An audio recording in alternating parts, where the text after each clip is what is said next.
welcome to another video of this course. So in this video, we will be discussing about the types of variables in statistics. तो काफी सारे types of variables होते हैं, काफी सारे मतलब दो टाइप के वेरिएबल्स होते हैं, जैसे कि डिस्क्रीट वेरिएबल और कॉन्टिन्यूअस वेरिएबल। तो दोनों के बारे में इन डेप्थ जान लेते हैं ताकि हमारा जो वेरिएबल का कॉन्सेप्ट है वो क्लियर हो जाए। उसके बाद हम आज ही की वीडियो में बात करने वाले हैं मेजरमेंट के बारे में कि मेजरमेंट्स क्या होती हैं, किस टाइप की मेजरमेंट्स हो सकती हैं एंड सो ऑन। तो चलिए वेरिएबल से शुरू करते हैं।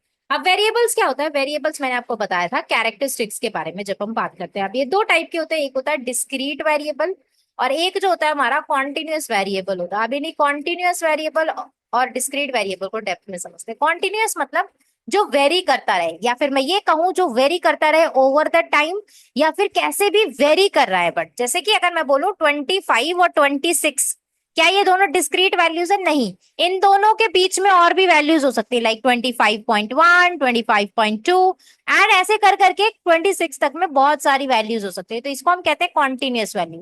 डिस्क्रीट वैल्यू जो फिक्स्ड वैल्यू, जैसे अगर मैं कुछ क्वेश्चन पूछूं, number of students 32, number of classes 12, तो ये क्या है? कुछ फिक्स्ड वैल्यूज है जो हमारे पास आती हैं। जब हम फिक्स वैल्यूज के बारे में बात करते हैं मतलब डिस्क्रीट वेरिएबल्स पे बात हो रही है। अगर हम चेंजिंग वेरिएबल्स पे बात करते हैं तो हम कॉन्टिन्यूअस वेरिएबल की बात करते हैं, जिसमें वैल्यूज जो होती है वो कॉन्स्टेंटली चेंज होती रहती है। इसी का मेन डिफरेंस ये होता है कि जो डिस्क्रीट वेरिएबल्स होते हैं, वो डिस्क्रीट वेरिएबल जो होते हैं वो काउंटेबल सपोर्ट होते हैं, मतलब कि इनको हम काउंट कर सकते हैं, काउंटेबल सपोर्ट होते हैं, काउंटेबल सपोर्ट होते हैं। इसमें हम एक फंक्शन अप्लाई करते हैं जिसको हम कहते हैं प्रोबेबिलिटी मास फंक्शन। इसमें हम मास फंक्शन अप्लाई करते हैं। और जब हम कॉन्टिन्यूअस की बात करते हैं तो इसमें हम प्रोबेबिलिटी डेंसिटी फंक्शन को अप्लाई करते हैं। इसमें जो प्रोबेबिलिटी होती है, अगर हम सिंगल वैल्यू की प्रोबेबिलिटी की बात करें तो सिंगल वैल्यू की जो प्रोबेबिलिटी होती है वो हो सकती है सिंगल वैल्यू की। बट अगर जब हम कॉन्टिन्यूअस वैल्यू की बात करते हैं तो हमेशा जो प्रोबेबिलिटी होती है वो इंटरवल ऑफ वैल्यूज की होती है। इंटरवल ऑफ वैल्यूज की प्रोबेबिलिटी हो सकती है, इसमें सिंगल वैल्यू की भी खुद की एक प्रोबेबिलिटी हो सकती है। अगर हम उसके बाद बात करें तो ईच वैल्यू, अगर एक वैल्यू लाइक 35 की क्या प्रोबेबिलिटी हो सकती है? 35 की जो भी प्रोबेबिलिटी होगी वो हमेशा पॉजिटिव ही होगी। प्रोबेबिलिटी हमेशा डिस्क्रीट वाले वेरिएबल में पॉजिटिव होती है। बट अगर हम कॉन्टिन्यूअस वाले वेरिएबल की बात करें तो जो पॉसिबल जो भी वैल्यूज होती है लाइक 25.2 और समथिंग, जो भी कॉन्टिन्यूअस वैल्यूज होती है उनकी प्रोबेबिलिटी हमेशा जीरो होती है। जीरो प्रोबेबिलिटी होती है कॉन्टिन्यूअस वाले केस में। इसको हम बेसिकली न्यूमेरिकल कहते हैं, वेरिएबल्स कहते हैं। जैसे हम डिस्क्रीट और वेरिएबल की बात करें वैसे ही हमें मेजरमेंट में भी बात करनी है। मेजरमेंट भी काफी तरीके से होती है।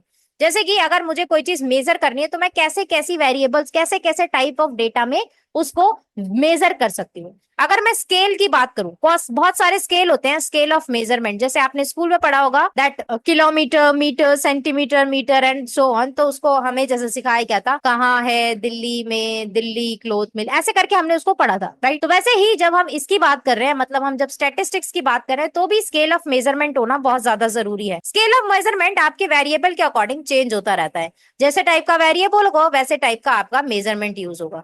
अगर मैं बोलूं कि आपको एक कुछ लेबल कैटेगरीज चाहिए, जैसे कि अगर मैं जेंडर की बात करूं तो जेंडर हमें क्या वैल्यूज देगा? जेंडर हमें देगा मेल, फीमेल और like not to specify something, right? तो जेंडर हो गया। मतलब हम कैटेगरीज की बात करें, जब हम कैटेगरीज की बात करते हैं तो इसको हम कौन सा स्केल कहते हैं? इसको हम कहते हैं नॉमिनल स्केल। पहली कैटेगरी क्या हो गई? Nominal scale. नॉमिनल स्केल जैसे जेंडर का एग्जांपल दिया वैसे ही रिलीजन का भी एग्जांपल हो सकता है। रिलीजन में क्या हो जाएगा? हिंदू, मुस्लिम, ऐसे करके हम रिलीजन्स में भी बना सकते हैं।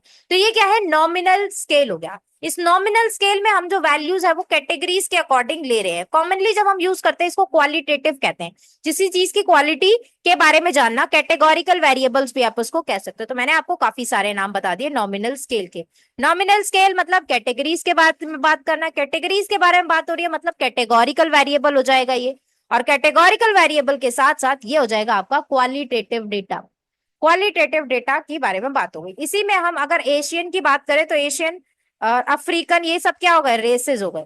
तो ये रेसेस वाली जो कैटेगरीज है, ये तीनों जो कैटेगरी है नॉमिनल स्केल हो गई।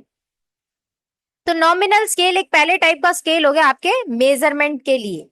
अब नेक्स्ट स्केल की बात करते हैं। नेक्स्ट स्केल होता है हमारा ऑर्डिनल स्केल। जैसे नॉमिनल स्केल वैसे ही ऑर्डिनल स्केल।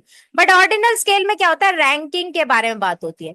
रैंक ऑर्डर्ड होता है, लाइक रैंक ऑर्डरिंग डेटा होता है इसमें। ऑर्डिनल में रैंक ऑर्डरिंग डेटा, जैसे क्लास में फर्स्ट आया, कोई बच्चा सेकंड आया, थर्ड आया, तो मतलब ये क्लास की रैंक हो गई। अगर मैं वैसे ही हॉर्स की रेस की बात करूं तो क्या हो जाएगा?